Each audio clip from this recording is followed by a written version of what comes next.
And I'm delighted to introduce Simon Ruda from the Behavioural Insights Team, who will be discussing how Behavioural Insights Team's EAST model can aid test and learn iteration to help you get better faster. Simon is responsible for BIT's work with the Home Office, the Ministry of Justice, Ministry of Defence, Foreign and Commonwealth Office and DfID, as well as multiple police forces and other government agencies. Simon also manages BIT's work with 20 foreign governments across Latin America, Asia and Europe. He has over a decade of experience in behaviour change, communications and public policy, and has worked with every major UK government department and lectured in behavioural science around the world. Just before I hand over to Simon to start the presentation, one point of housekeeping. For a smoother process, we're going to be asking participants to email questions at the end to thecurve@mcsaatchi.com, which should be in the invite that you clicked on. And we'll endeavour to cover as many as possible within the time. Simon will talk for probably 45 minutes, and then we'll have 15-20 minutes of questions at the end. And we'll certainly try to cover any key themes if they emerge from the questions. But for now, I'll hand over to Simon. Thank you. Thanks very much. Hi, everybody. I'll give a brief introduction at the beginning to what we mean by behavioural insights, explain a little bit about the team, and then primarily focus on the EAST framework that the Behavioural Insights team uses to come up with intervention ideas. This is essentially a process for coming up with adaptations to existing means of delivering public services, communications, or other public sector infrastructure and measuring them in a robust way. Hopefully, whilst the presentation will cover case studies from a variety of different policy areas, you'll be able to see relevance in the design process, evaluation process, and the principles of behavioural science to your own work. So, let me kick off by making this point, which I often like to make, and that's that whilst there are traditional levers of government policy, the ability to compel citizens to do stuff, the ability to incentivize or indeed disincentivize citizens and provide information via advertising campaigns or whatnot to encourage particular forms of behavior, behavioral insights, in our interpretation, doesn't seek to replace any of those levers. But in fact, we can design regulation in a behavioral way. We can design incentives in a way that draws on behavioral science, and of course we can communicate more effectively with this knowledge as well. Behavioural insights for us combines multiple disciplines, from social and experimental psychology to obviously behavioural economics, importantly ethnography. Being able to understand the perspective of the end user is important, of course, to understand their motivations, but in addition to that, it's important to understand where the opportunities are to intervene and at what moment is the most opportune moment to do so, and public policy in our world anyway, the Behavioural Insights team's world. In sum, we understand how people behave in practice so that we can design public policy better. And I say in practice rather than in theory or in a way that is told to us via surveys or other self-reported means. We try to observe behavior as best we can. Just to kind of explain that a bit more, here's an experiment from the Netherlands. You'll see two identical scenarios in front of you. There are about 85 bicycles chained up against a wall, and they've all been flyered. The flyer is some sort of advert. Most people don't really want a flyer in their bike, and the temptation, of course, is to discard it. But there's a prevailing social norm, a moral norm, in fact, that tells us littering is bad. There's no physical or other type of enforcement that's preventing people from littering in that situation. It is really just the thought that they might get caught, I guess, or the thought that it's the wrong thing to do because people generally don't do that.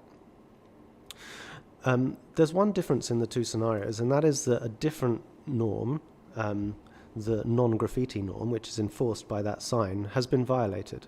And experimenters wanted to see whether or not the violation of one social norm would lead to the violation of another. And in this example, it does by some measure. This experiment was reiterated 6 times, all in the Netherlands, and they found similar results. So what's going on here?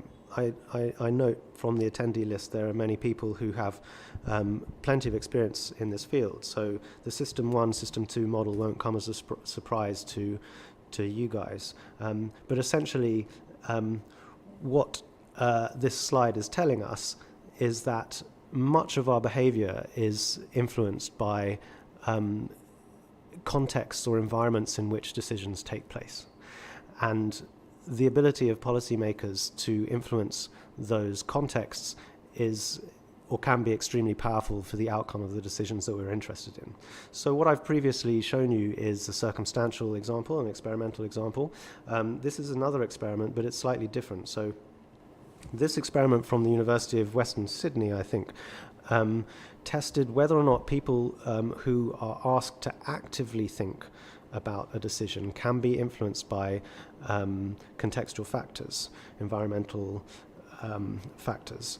So 500 people were asked to view a mock terrorism trial. So this is a fake terrorism trial where there are 3 conditions, and in every condition the same actors use the same script. So to all intent and purposes, the scenarios that the different jurors witnessed are identical. But there's one important difference, and that is in the presentation of the defendant. So in the first condition, the defendant is presented in the open doc. I should say, of course, that this is a randomized trial, so no one is seeing the same trial twice. They are randomized to view different conditions. In the first condition, the defendant is presented in the open doc. That's a little open wooden box that you often see on court dramas. The second condition is a secure doc, so it's the same thing but with a glass cage around it. And the final condition is the US style at the bar, so sitting next to the attorney, basically. And they wanted to measure whether or not there'd be different guilty verdicts. There shouldn't be, of course, because the scripts and the actors are the same. And in the first 2 conditions, that was certainly the case. However, when the defendant is presented at the bar, far fewer people found the defendant guilty. So, as we can see, this small adaptation to the environment in which a decision occurs can have considerable consequence on the outcome, even when the participants are asked explicitly to actively consider their actions. So that's about environmental conditions, but we can think about environmental conditions in multiple ways. So this is in front of you, I'm assuming you can all actually see the slides, so hopefully you can.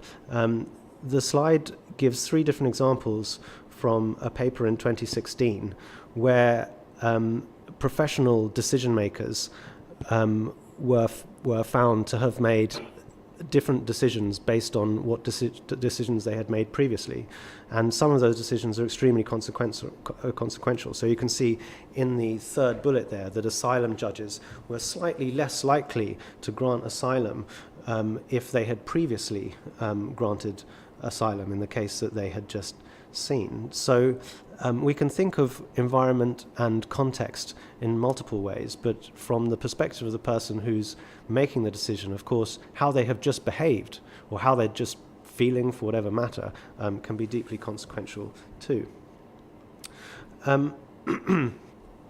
So this is a graph of real data, and my apologies for making the tone of this presentation slightly more morbid, but it demonstrates a 30% reduction in suicides in the UK between the early 60s and the mid-70s.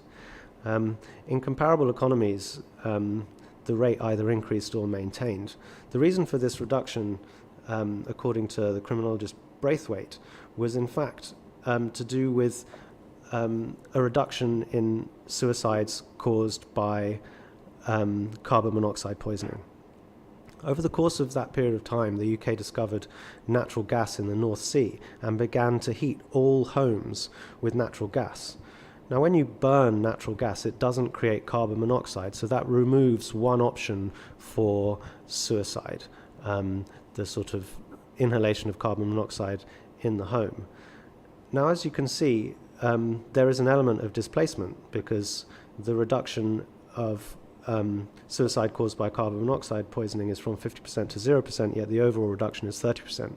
Yet that's still a massive reduction, which, I can't think of many policies I can't think of many feasible policies that would see that level of reduction in suicide. And really, this is probably the most consequential decision that someone can take, yet essentially it is being driven by environmental factors. And we see this borne out in other examples too. This picture is to show that in countries for which we have data, so Germany, the UK, parts of the US, before and after safety laws were introduced for riders of motorcycles, demonstrates a massive reduction in motorcycle thefts. So in the 1980s, the Bundesrat, the German parliament, introduced a safety law requiring riders of motorcycles to wear helmets, and then it transpired that there was a 30% reduction, I think it was 30%, 50,000 reduction from 150,000 to 100,000, something like that. I hope I'm not just being primed by the previous picture. Almost overnight. And the reason for that is that if you wanted to steal a motorcycle, there was a much bigger chance of you being caught unless you took a helmet with you. But of course, it's not hard to buy a helmet.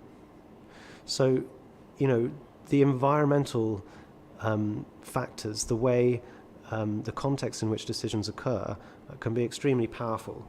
The attitudes of potential criminals had not changed, and in fact there was an element of displacement to bicycle theft, nearly nothing to car theft, but crime just went down. So briefly about the Behavioural Insights Team, in case you're wondering why I am giving you this presentation. After a great deal of evidence was put together, and actually when in opposition, the former Prime Minister David Cameron, he asked all his MPs to read the book Nudge. He was very keen for the UK government to consider this research in its policy making, and used this phrase in the coalition agreement, which was his document by which he would run the country. Our government will find intelligent ways to encourage, support and enable people to make better choices for themselves. And that's really a key and interesting phrase to people who are organisations who are interested in promoting this approach within themselves. So the Behavioural Insights Team was set up in quite a small way to begin with in the Prime Minister's office. To a lot of discomfort initially, not the media and Whitehall were not fans of us, but more recently that's been completely turned around. And the reason that I present these two slides isn't necessarily to show off, but to demonstrate the second and more important, as important part of what we do, partly because some of the adaptations that Behavioural Insights suggests are quite slight. It is really important that we evaluate them properly.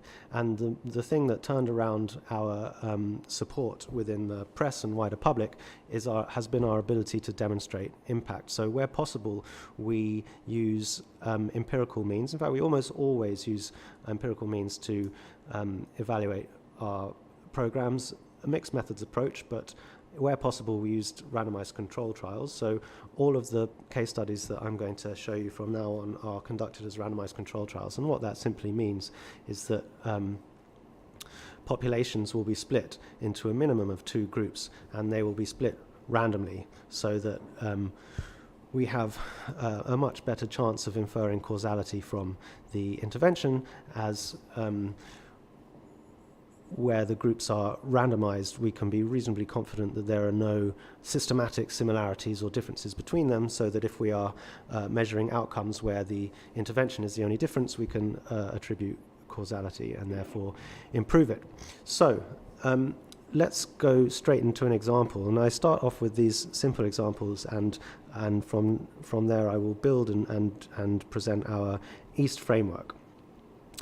In the UK, most people pay their taxes on time, and the reason for that is that the traditional levers of government are quite powerful. However, a significant minority of people fail to pay, and this is expensive for the government and problematic for the public sector as a whole. So what is the behavioural approach to this? So in this particular regard, we look at communication. How can we behaviourally inform the communication of the requirement to pay your tax? So when you don't pay your tax in the UK, self-assessed tax, you get a letter. It looks a bit like this. Interestingly, when we conduct focus groups, actually Behavioural Insights Team rarely conducts focus groups, but when government has conducted focus groups, what they typically find is that tax debtors tend to say they would pay their taxes if they knew what the taxes were spent on. Yet when we test that empirically, when we use RCTs and we tell people very clearly what taxes are spent on, it turns out that doesn't actually make much of a difference at all in a general population, although it does make a difference for people with debts of over £30,000. In focus groups, when tax debtors are asked, would it make a difference if you knew that your neighbour or other people were paying their taxes? The resounding response is no. However, when we test that, we find something different. So in this experiment, we test just this line: 9 out of 10 people pay their taxes on time, because that's true in the UK. And in this randomized control trial, we see that leads to a 2 percentage point increase in the payment of tax. With a large sample, we were able to test multiple conditions, and we can increase the compliance even more by telling people that 9 out of 10 people in their specific town have already paid their taxes. 9 out of 10 people with a debt like yours leads to a further increase, and finally 9 out of 10 people in your area with a debt like yours leads to a roughly 6 percentage point increase, which scaled up across the country of the size of the UK can be quite consequential. So unusually, the Behavioural Insights Team, which was part of government, was allowed to spin out of government, enabling us to work with other countries and organisations around the world. So that's where we were working a few years ago, and that's where we're working now. And this is an OECD map of other organisations who are also working in the space of behavioural insights in public policy. And you know, you could not have made this slide 4 years ago, put it like that. So that's great. Okay, first question that you'll probably be asking is, does this work in other cultures? Based on the previous map, I guess the answer is yes. This is an example of a piece of work that we conducted in partnership with the World Bank. Working in Guatemala, where it is not true that 9 out of 10 people pay their taxes, which this chart gives you a slight indication of, we adopted the same approach as we did in the UK. So looking at how tax debtors are communicated with,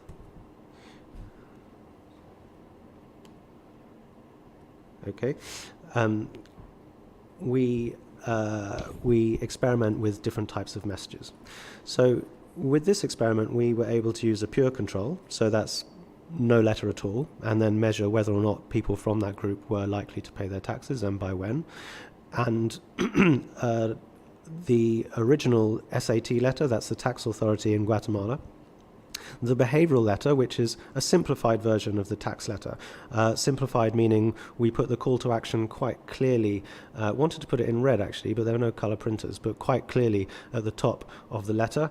Behavioural letter, which is a simplified letter again, plus national pride. So the same as the previous condition, but with a Guatemalan flag and the phrase, you are a Guatemalan citizen and your country needs you. The same, but plus deliberate choice. So previously we've considered your failure to pay a mistake, but from now we will consider it an active choice. And finally, the behavioural simplified letter plus social norms. So on this occasion, we were not able to put 9 out of 10 because it wasn't true, but we were able to put 6 out of 10. These are the results in terms of proportion of people to whom we wrote who then went on to pay. As you can see, the baseline is lower but that's still a 43% increase in frequency of payment. The most interesting chart from the perspective of the Guatemalan Tax Authority is this one, however, where you see actually between the control group no letter and the original Guatemalan Tax Authority letter, they're not getting much additional revenue back for that letter.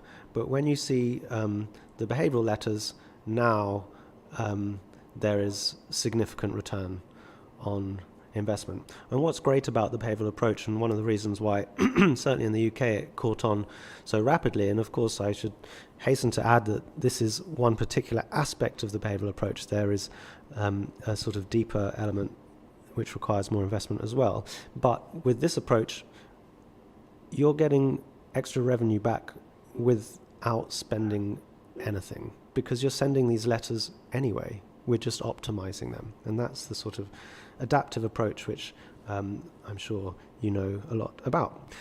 We followed up with the tax authority in Guatemala a year later and found that the two best performing variants were still more likely to pay taxes the year later after no further communication. And we now have data 4 or 5 years later, it's one of the two, and that is still true. So that's great. So this approach in middle and lower income countries with Behavioural Insights Team can be applied across a number of different areas of public policy. But right now I'm going to present to you our EAST framework. So we have a 4-stage project process, the third stage of which is the intervention design. There are multiple elements to intervention design, but one of them is let's just come up with some ideas. And this framework helps us do that. So based on a lot of research, we put together this framework, and it is to be understood from the perspective of the person whose behavior you are seeking to change. So if you want someone to conduct a particular behavior, the first question you ask is, how easy is it for them to do that? What can we do to make it as easy as possible for them to engage in this behavior? Here are a couple of examples. Working with King's College London, which is a hospital, we addressed the challenge of medical error in prescriptions. So what will happen is that busy doctors in busy hospitals will walk past patients in beds and write, they'll pick the prescription form off the end of the bed and write a diagnosis, what they need, and they'll put it there, put it back and walk on. The nurse will then pick it up, read it, and go and get the medicine. But quite often, because they're in a hurry and their handwriting's not great, prescription error occurs. So how do we make it as easy as possible for doctors to write accurately? Well, a slight redesign of the form, as demonstrated by that picture on your screen. Measured across the sort of 3 key elements of error. Dose entered correctly. It was pretty high originally, but really this is dangerous if it's not entered correctly. And we eliminate error with the new chart. Prescriber's contact number, in case anything is unclear, that's much improved. And frequency of medications entered correctly as well. So what's nice about this is that the doctor involved really believes in it himself, and quoting, "I think I'll have saved many more lives through the redesign of these forms than I ever might have done through a lifetime of surgery."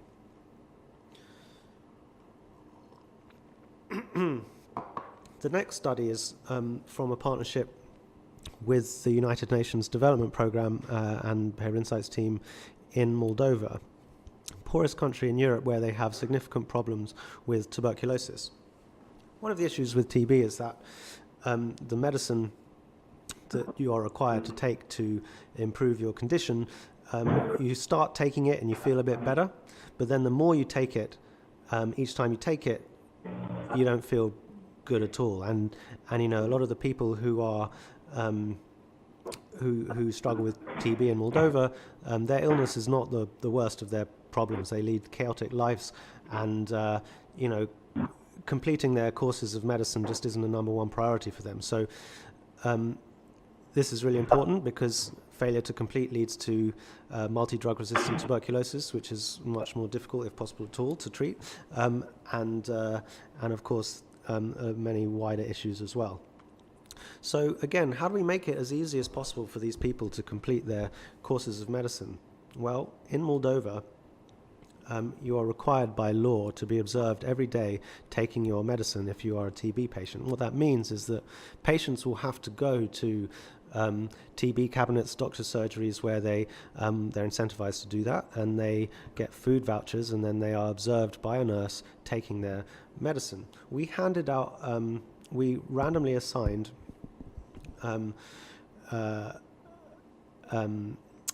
tablets to patients. So we gave out these tablets and offered people the chance to take their medication by video. So they would do various mouth exercises to prove that they swallowed the tablet, send a video to a nurse, and they'd get some feedback from the nurse saying, either well done or I can see you didn't take it, you need to take it.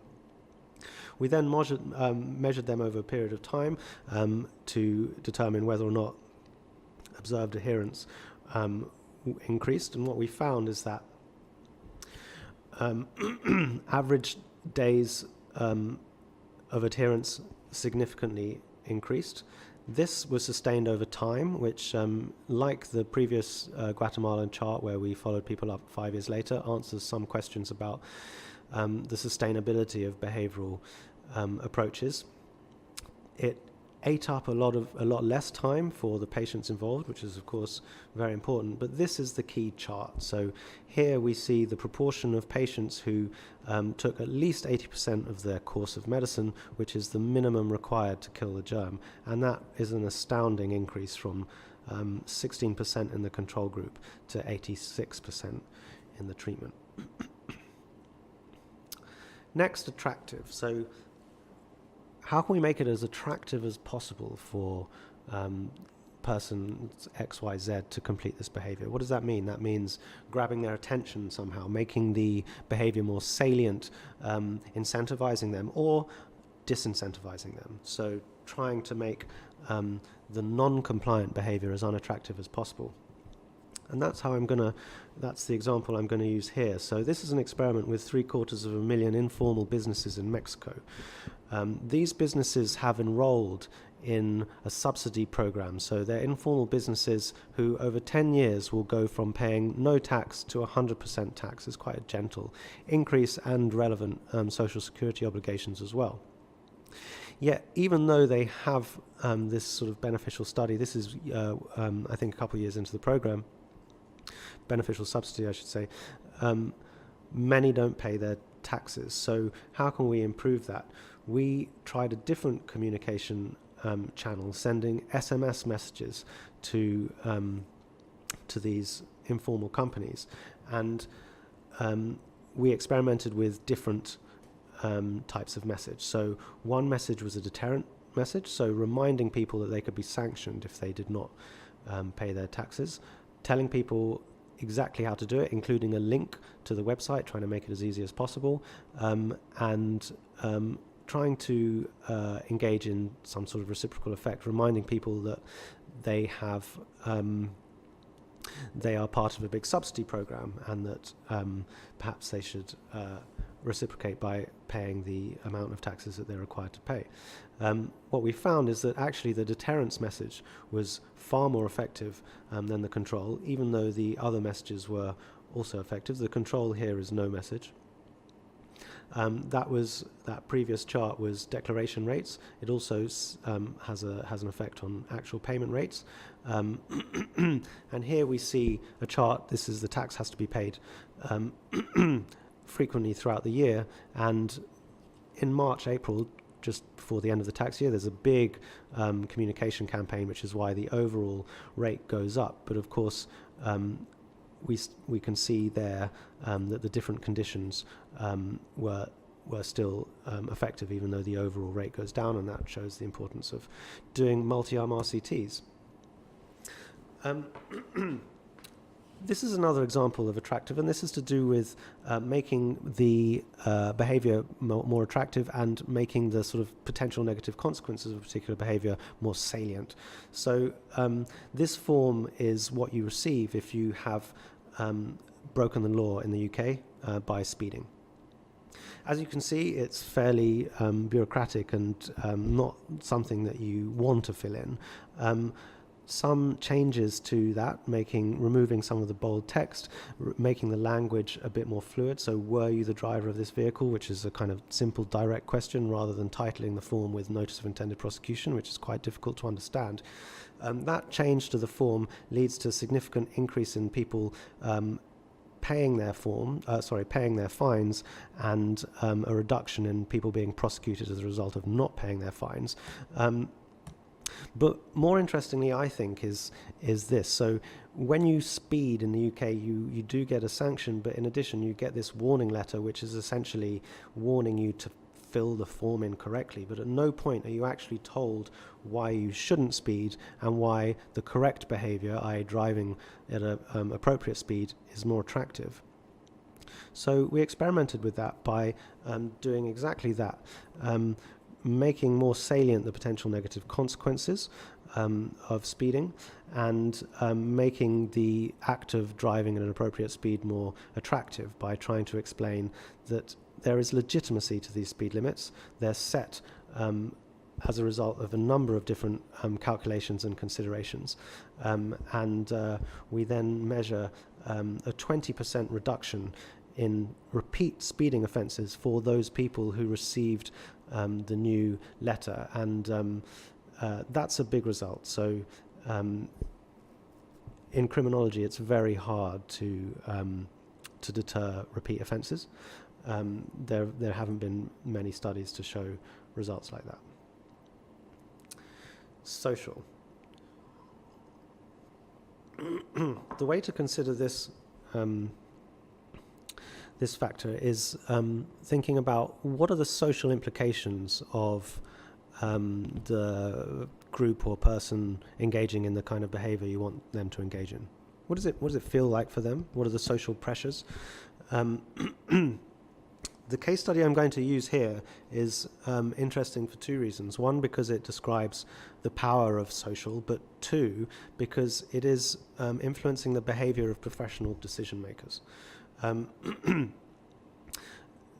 Antimicrobial resistance is a very severe threat, as many of you will know. In the UK, we experimented with doctors in London, identifying the upper quintile of overprescribers, randomizing them into two conditions. One condition, the treatment condition, received a letter from, it was from us, but it was signed by the chief medical officer, and the control condition received no letter at all. The letter did a couple of things. It reminded those people, or it told those people, that actually the great majority of practices, medical practices in London, prescribe fewer antibiotics per head than yours. That's interesting because we weren't able to detect the individual prescription rates of the doctors, but we were able to see by practice. We provided them with 3 actionable steps that they could take to reduce their overprescriptions, including giving patients something, which I'll come on to in the next slide, and finally signed by the Chief Medical Officer. So instead of giving antibiotics, we suggested they could give these essentially self-treatment leaflets, just so they had something to give patients. And then using a randomized control trial, we measure the results. And what we find, this is the control condition with a big spike in the winter months. And this is the treatment condition, 1 percentage point, almost 1 percentage point lower. We then, after we sort of see that this is working, in March we send out the letter to the control condition and the gap closes. Just that letter had a really powerful effect and moved the UK quite significantly forward in its stated aim of reducing prescriptions by 4 percentage points.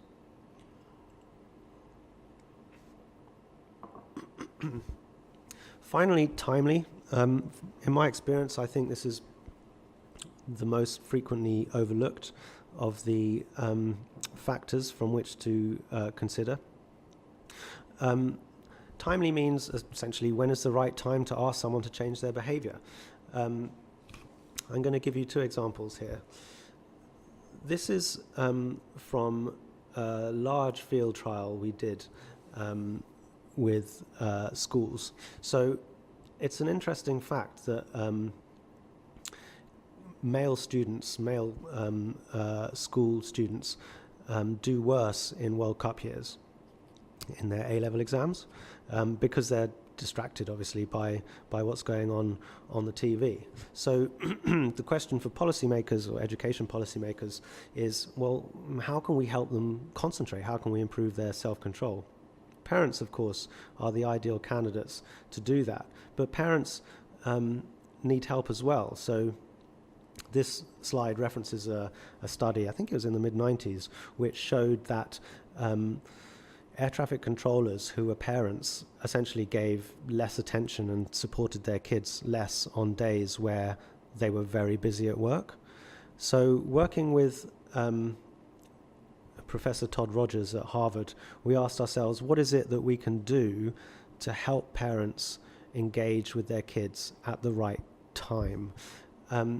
School reports are really helpful, but in a funny way, it would have been nice to know that information before the test or whatever it was, so that the parents could have done something about it. So we tried exactly that. How can we text parents or how can we give information about crucial pieces of work or learning about kids at the appropriate moments? Large-scale cluster randomized control trial, 16,000 kids, 32 schools across England. One text a week sent to parents of children aged 11 to 16. Two categories of text. One informed them about an upcoming text. So this is how we imagine the dialogue going between parent and child. Hi kid, what homework have you got this weekend? Not much, a couple of things. Text.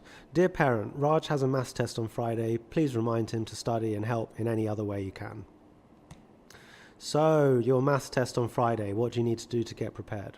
Simple. The other type of text were these conversation prompts designed to help kids remember what they'd learned in the day.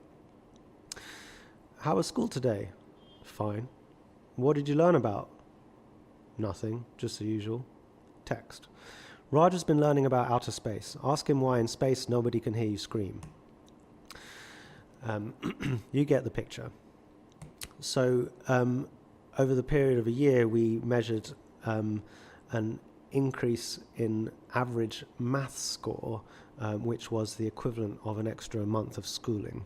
We detected no increase in improvement in English, but it's worth saying that this cost a maximum $10 per pupil, and as you might imagine, an extra month of schooling costs considerably more than that. And of course, it's also about more than just grades, and we got some pretty nice qualitative feedback from parents after that piece of work as well. Finally, this is a behavioural insight which is a bit more than a nudge, which we can talk about in the questions if you're interested. But I've included it in the timing section because it is relevant here, although it does draw on multiple different types of insights. So in the UK, as in many countries, it's a key policy initiative to try and ensure that police forces are broadly representative of the populations that they serve. There are 44 police forces in the UK. In Avon and Somerset, which covers one large UK city, there are about 5% of candidates in the process to become a police officer who are from a minority ethnic group, and that's broadly representative of that area of the country. However, after one stage in the application process, the situational judgment test, that's an online anonymized multiple choice test, only 2.5% of candidates remain. So why are minority ethnic candidates disproportionately failing that test? Well, looking to the literature, we come across stereotype threat, which I'm sure many of you are familiar with. Stereotype threat is the hypothesis that the stereotype or the group you associate with can be an impediment to your performance in a particular domain if you don't associate success, or if the stereotype is not seen as associated with success in that particular domain. So this is an example. In the US, Asian female students did better on a maths test when their Asian identity was highlighted, because that stereotype is associated with maths success, and worse when their female identity was highlighted, because the stereotype is that women are not so good at maths. How can you address that? Well, again, looking to the literature, there's an emerging group of research studies around values affirmation. Values affirmation is essentially an opportunity for individuals to select or express their values in a way that makes them feel individual. From this particular experiment in the US, we see that first-generation students, who typically do worse than continuous generation students, i.e. if your parents went to university, that performance can be improved among first-generation students when a values affirmation test is given to them at the appropriate time.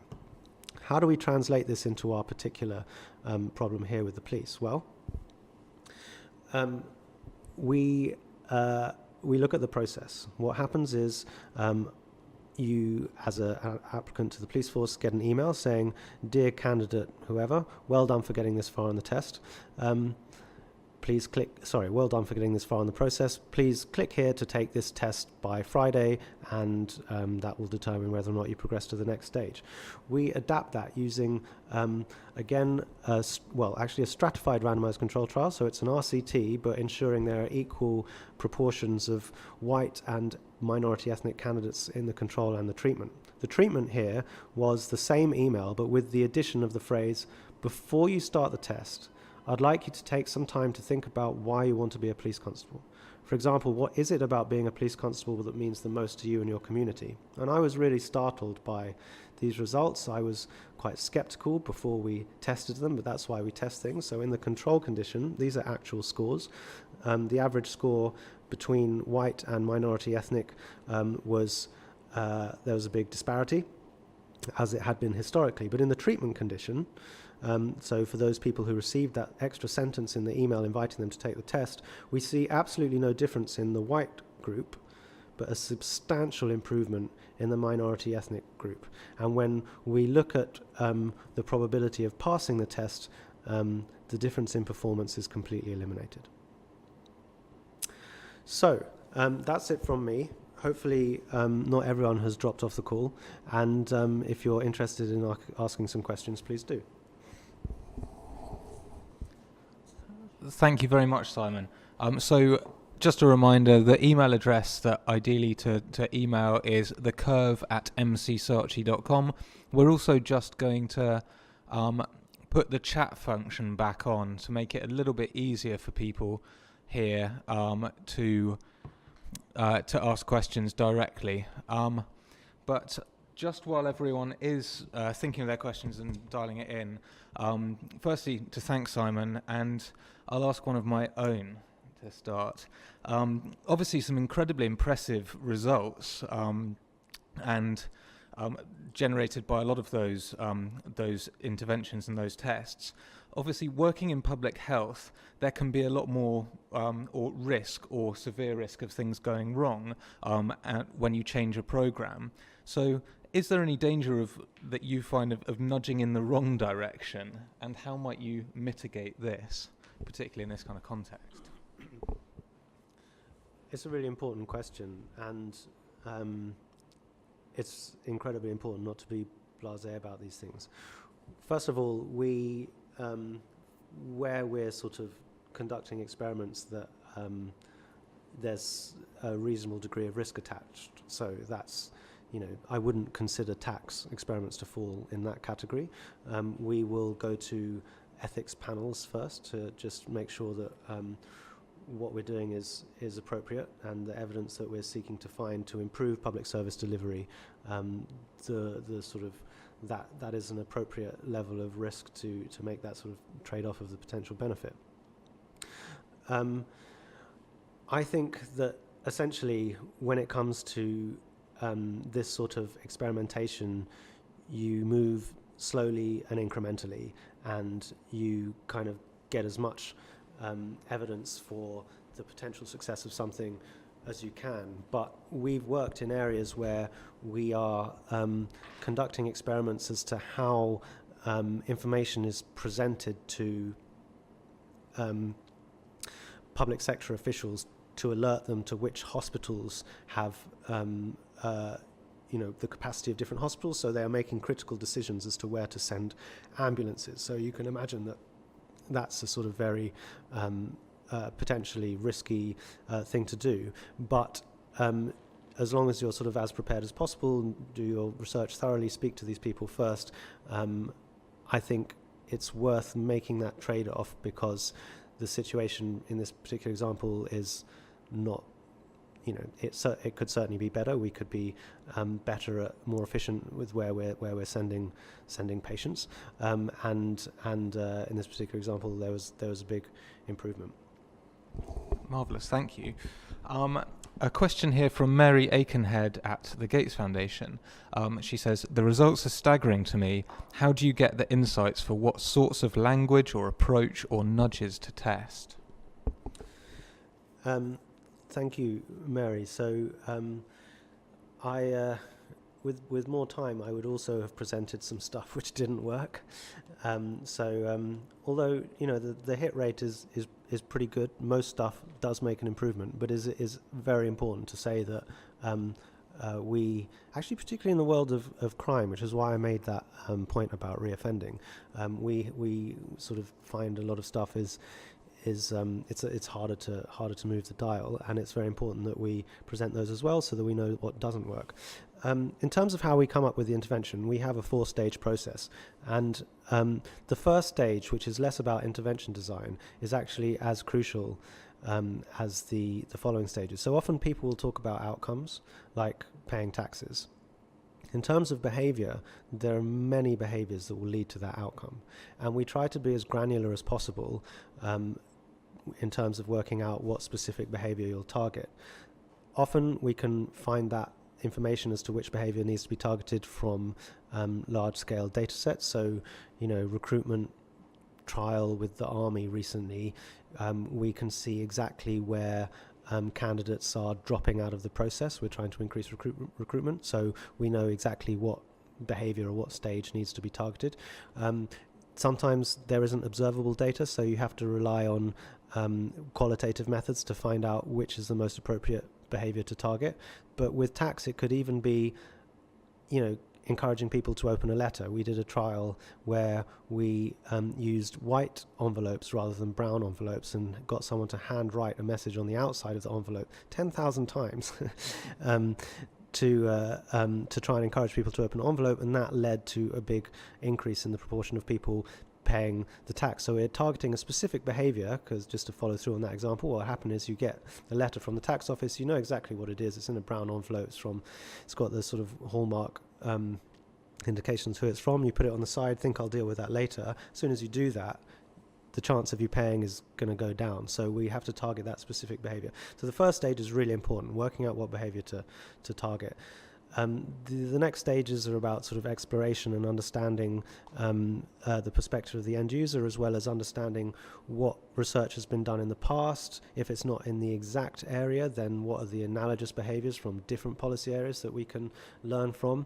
But essentially then it's a sort of creative process. So that's precisely what we use EAST for. It is to help us come up with ideas where there's scope within the project timelines. We test these ideas. We have actually an online tool that allows us to do online RCTs with quite specific groups. Quite often, that's actually rare that we have an ability to do that within a timescale, but we test it as best we can.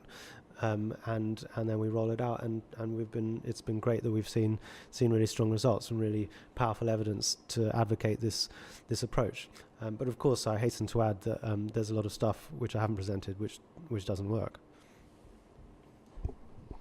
Thank you. And a question here from Elizabeth Solementitos from Johns Hopkins Centre for Communication Programs. Thanks for the excellent presentation. Can you talk a little bit more about the process you go through to design your interventions, discovery, problem definition, and design? I think we've touched a little bit. Yeah, so I won't repeat myself because we've just covered the first stage in that, but I'll just speak a little bit more to it. So the process we use is called TEST. First T is for target. The next letter E is for explore. So target is get a big data set, try and work out where the sort of behaviors are that you need to target, and also work out what data you can use to measure your outcome.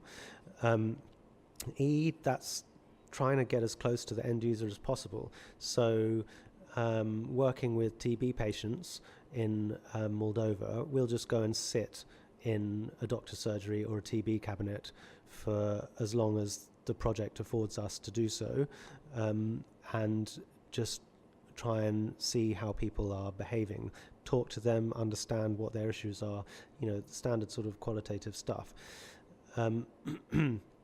That's hard with some people who, you can't get close to. We completed a project a couple of months ago to encourage basically to encourage intelligence on the whereabouts of firearms. So clearly it's hard for us to go and interview gangsters, but there are intermediaries, charities and various other people from whom, if we get a broad range of perspectives and different angles, we can sort of triangulate to try and understand what the options for behavior looks like for these people. S is for solution, so that's drawing on previous work where it's feasible to do so, but it's also for coming up with our own ideas using things like EAST. We also have a framework called Mindspace that we use for generating ideas, and frankly we also have a iterative co-creation process where we will advise government departments, police forces to do stuff, but ultimately it's their call on what they do, so they have to be involved in that process too. I've been working with the Behavioural Insights team for 8 years, and not one single time have we actually got our way and got one of our partners to do exactly what we wanted them to do. So it's a process of iteration. And the final T is for trial, and as I said, where possible we use randomized control trials, but understanding of course the limitations of randomized control trials. Fantastic, thank you, Simon. So I think we're pretty much out of time, and we have got through our questions as well, so thank you very much, and thanks to everyone for joining. We will see you next time.